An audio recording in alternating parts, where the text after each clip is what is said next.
Hey, and welcome to my YouTube page. I'm Clint I, Executive Coach for Franz Bardon practitioners, and today we're going to be going into step 5. And when we get to the spirit schooling, what I realized is I had already done that when I went into the object and the animal and the person initially in the previous step. So I had already done that without actually meaning to. And what I'm talking about is what Bardon talks about in step 5, which is going into the depth person, the depth point of the other person, animal, or object, the depth point. And Bardon talks about it, at least in humans, he very much talks about it spatially. For example, like it's in the solar plexus, but you're tinier than an atom. And I think the natural inclination is to imagine a little pinprick in the solar plexus and imagine it spatially, like you've got to compress yourself into smaller than an atom, going into your own being. And that's not necessarily what this is, because that would mean it's all in the physical. And the depth point goes into the higher planes. At least that's my experience of it all. So what's really going on is you're going into the essence of the object, animal, or person. You're going into the very essence, the core. If you picture a person, could be called your core self, basically. And so that is a lot of what is happening. And so what I realized is I had already done this previously. When I went into the object, animal, and person, I had gone into the essence in my process. And again, just like before, it's not necessarily jumping out of yourself and jumping into the other. It's a sense of merging. Everything is one. You don't need to go from point A to point B and then back to point A.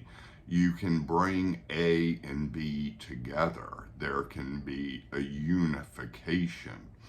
And so for me, it very much felt like magnetizing the object, animal, or person to where I was. And then I was inside them.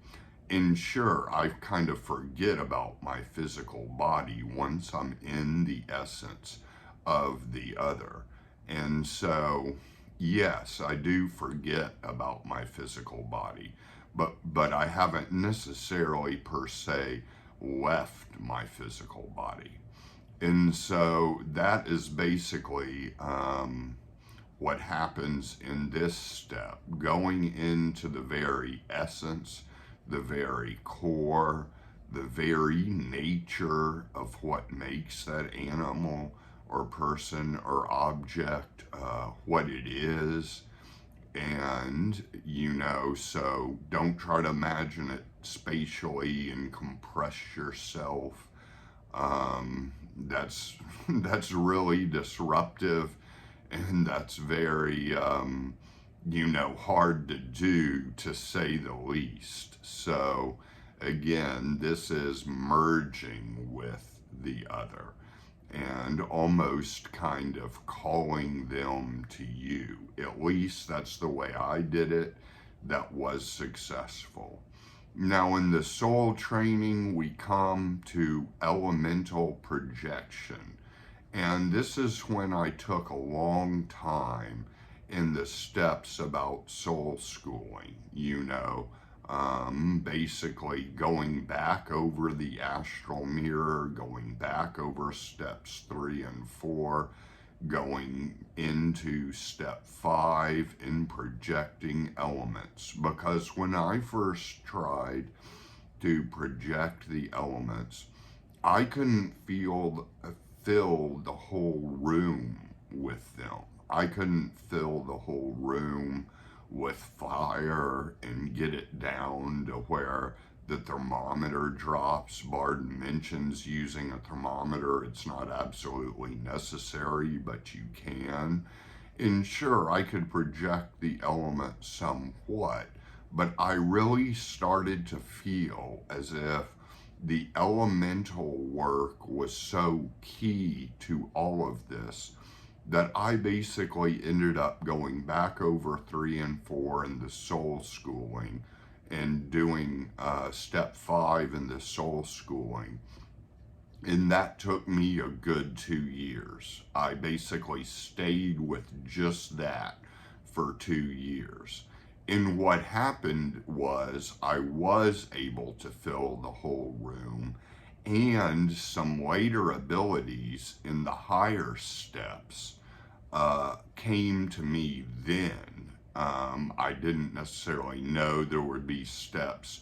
I'd kind of forgotten what I read initially and didn't know there would necessarily be steps on all these individual abilities, but I basically got some of them then, and when I went on to later steps, already had basically achieved some of them.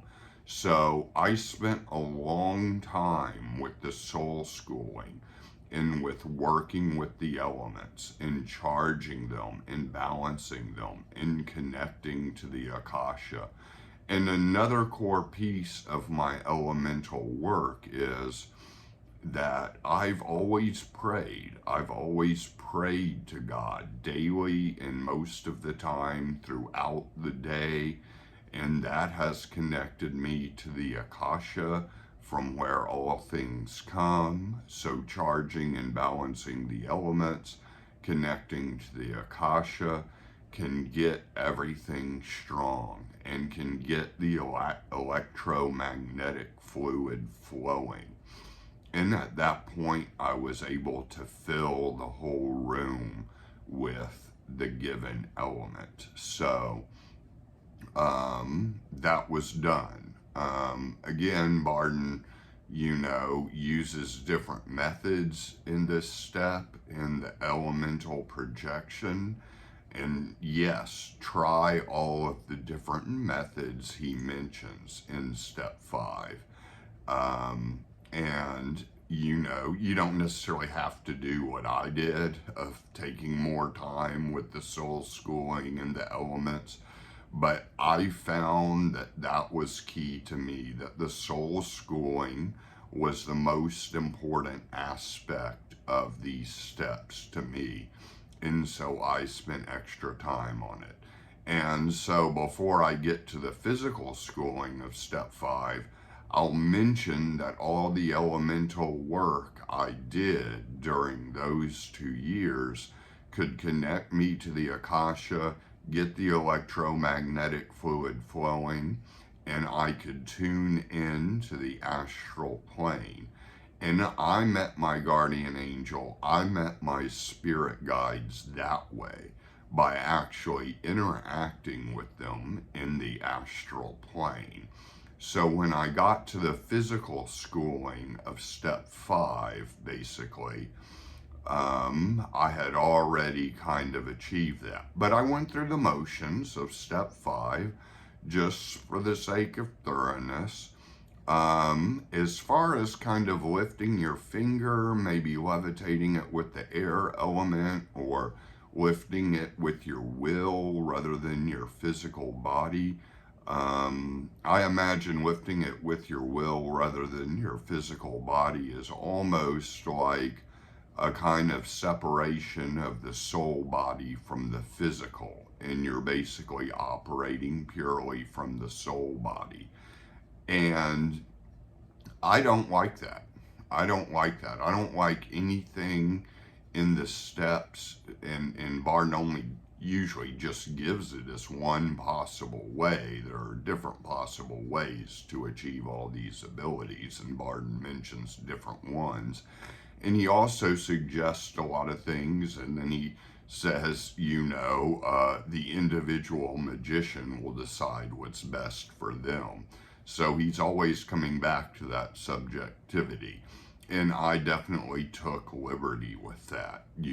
I developed my own magical intuition with this early, and I went with that. So levitating the finger with the air element, sure, that feels pure, that feels okay, but getting the finger up by lifting it with your will rather than your muscles feels like a strain, and my soul, and I would get to where my soul body would separate my soul hand, my inner body, from my physical body, and that would be really awkward, and too much separation of the two would make me sick, like having a cold for 2 days. So I've mentioned some of this before, but perhaps it bears repeating. The pendulum I like much better than the Ouija board. I certainly don't really like Ouija boards. I feel like they can be intercepted by malevolent forces. You could be trying to contact your guardian angel, and you could be intercepted by maybe a negative spirit or a restless spirit or a phantom of some kind, or basically just something you don't really want, not like this is a dire warning against it. It's just my personal preference. I definitely prefer the pendulum rather than the Ouija board on the ways to get in touch with the guardian angel. So again, I feel like I've covered most of it here. For me, the soul schooling was primary and has always been primary in the Bardonian work, and the second was the physical, and the third was the spirit schooling. And that's basically kind of the order of priorities I went through in terms of how thorough I was going to be. And of course, continuing to practice the earlier steps, continuing to update the astral mirror, continuing especially to practice vacancy of mind, because that is a journey of expansion that can help you with all of the steps. It is a journey of non-duality that can really extend your aura in your energetic field, almost so much that simple vacancy of mind, brings some gurus to complete and total enlightenment and liberation, and you're able to feel their energy from a distance. So definitely continue strong with the vacancy of mind. And if you're anything like me, continue to spend plenty of time on the elements and the soul schooling. And for me, that's how I got the most leverage. And it was not a short process. It was not a one and done process. I wanted to be thorough where I could put a thermometer and could fill the room with the fire element and have the thermometer go up. I wanted to be able to do that. So I decided to take the extra time, and I was also enjoying it. It was also giving me a great sense of peace and contentment and happiness. And maybe I lingered too long in it, but it worked, that at the end of the day, it worked, and it ended up getting me later abilities, telepathy, some invisibility at times, moving objects, and especially astral travel, and clairvoyance, and all of that really seemed to develop very, very strong, with my extra work on the elemental stuff in soul schooling. So I guess that's about it for now. Thanks for listening to my channel. Reach out to me if you're interested in getting coaching. I'm going to have a digital class soon, and I'll put these up below my videos when I get the digital class out. But you can always email me at thegraveyardcowboy@gmail.com. So thanks for tuning in, and many blessings to all of you.